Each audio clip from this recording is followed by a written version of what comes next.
Filtración glomerular.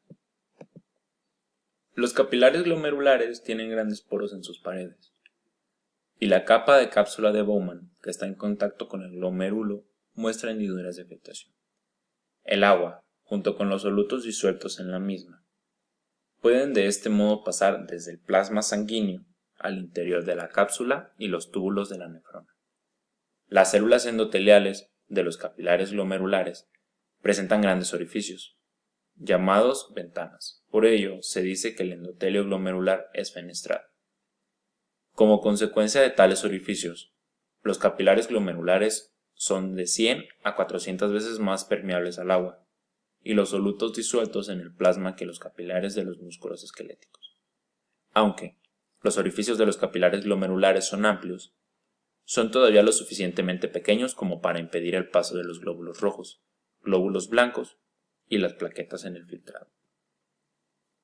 Antes que el líquido del plasma sanguíneo pueda entrar en el interior de la cápsula glomerular, debe ser filtrado a través de 3 capas que sirven como filtros selectivos. El líquido que ingresa en la cápsula glomerular comienza a referirse como el filtrado, que es el líquido que deberá modificarse a medida que pase a través de los diferentes segmentos de los túbulos de la nefrona para convertirse en la orina. Como primera barrera tenemos los orificios capilares, que cuentan con dimensiones suficientes como para permitir que las proteínas los atraviesen, pero que están rodeados por cargas que representan algún obstáculo al paso de las proteínas plasmáticas. La segunda barrera potencial es la membrana basal glomerular, una capa de colágeno y proteoglucanos, situada inmediatamente por fuera del endotelio capilar. A continuación, el filtrado deberá pasar a través de la capa interna de la cápsula glomerular, donde se localiza la tercera barrera de filtración potencial. Esta capa está compuesta por células llamadas podocitos, cuya forma recuerda a la de un pulpo con un cuerpo celular bulboso y varios brazos gruesos. Aquí tenemos una imagen de los capilares y la cápsula glomerular. Está compuesta por podocitos, como podemos observar en la imagen, que son extensiones muy finas de estos podocitos, forman procesos en formas de pies o pedícelos, que se integran alrededor de los capilares glomerulares. Los espacios entre pedícelos adyacentes forman las hendiduras de filtración. La estructura del glomérulo y la cápsula. Entre los capilares glomerulares y la capa interna de la cápsula glomerular, podemos observar que las moléculas del filtrado pasan por los orificios de los capilares y a través de las hendiduras de filtración para ingresar a la cavidad de la cápsula. Las proteínas plasmáticas son excluidas del filtrado por la membrana basal glomerular y el diafragma de la hendidura. Ultrafiltrado glomerular. El líquido que ingresa en la cápsula glomerular se llama filtrado o ultrafiltrado, debido a que se forma bajo presión.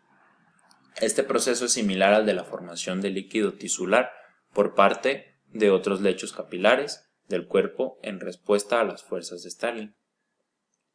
La fuerza que favorece la filtración recibe la oposición de la fuerza contraria que desarrolla la presión hidrostática del líquido de la cápsula glomerular.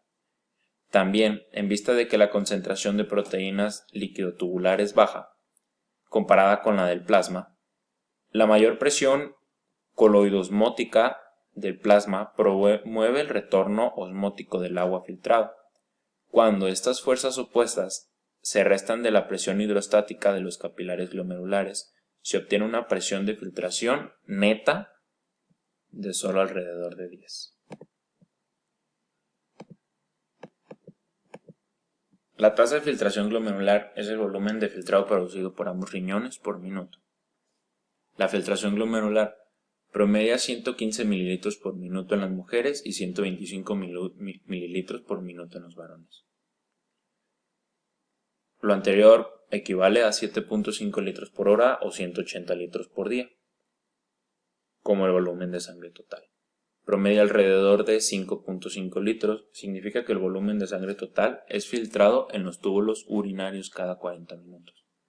La mayor parte del agua filtrada debe ser regresada de inmediato por causas obvias al sistema vascular. o una persona que orinara moriría en forma literal en cuestión de minutos. Regulación de la tasa de filtración glomerular. La vasoconstricción o vasodilatación de la arteriola aferente afecta la tasa de flujo sanguíneo al glomérulo y por tanto modifica la tasa de filtración glomerular. Los cambios en el diámetro de la arteriola aferente responden tanto a mecanismos reguladores extrínsecos como a mecanismos reguladores intrínsecos. Al hablar de los mecanismos extrínsecos, hablamos de los que son producidos por la inervación de los nervios simpáticos, y al hablar de los reguladores intrínsecos, hablamos de que son aquellos que se encuentran dentro de los riñones, también llamados autorregulación renal. Estos mecanismos son necesarios para asegurar que la filtración glomerular será lo suficientemente alta para permitir que los riñones eliminen los desechos y regulen la presión arterial, pero no tan alta como para causar una pérdida de agua excesiva. Efectos nerviosos simpáticos. Un incremento en la actividad nerviosa simpática, como ocurre durante la reacción de lucha, huida y el ejercicio, estimula la constricción de la arteriola aferente. Esto ayuda a preservar el volumen de sangre y desvía sangre hacia los músculos y el corazón.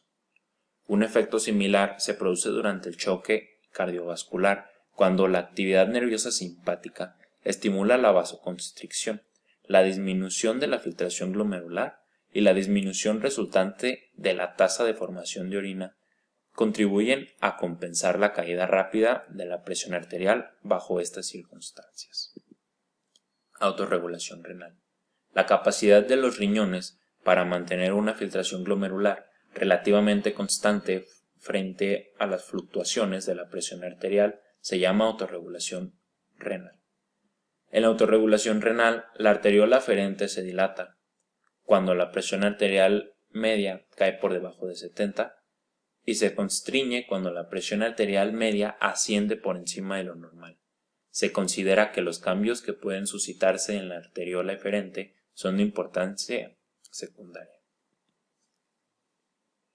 En esta medida, el flujo sanguíneo y los glomérulos y la filtración glomerular pueden permanecer relativamente constantes dentro del espectro autorregulatorio de los valores de la presión arterial. Dos mecanismos generales son responsables de la autorregulación renal. 1. La constricción miógena de la arteriola aferente debido a la capacidad del músculo liso de percibir y responder a un incremento de la presión arterial.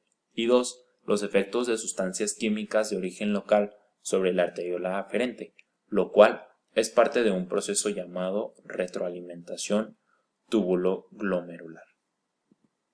El sensor en la retroalimentación túbulo-glomerular es un grupo de células especializadas llamado mácula densa, el cual se localiza en la porción gruesa de la rama ascendente, donde ésta realiza un asa hacia atrás y se pone en contacto con las arteriolas aferentes y eferente en la corteza renal.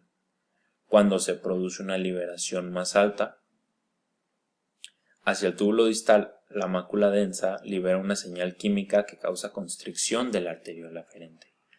Ello reduce la filtración glomerular de manera que ingresan menos líquidos a los túbulos de la nefrona, una respuesta que protege contra sobrecargas a la parte más distante del túbulo distal y al túbulo colector cortical.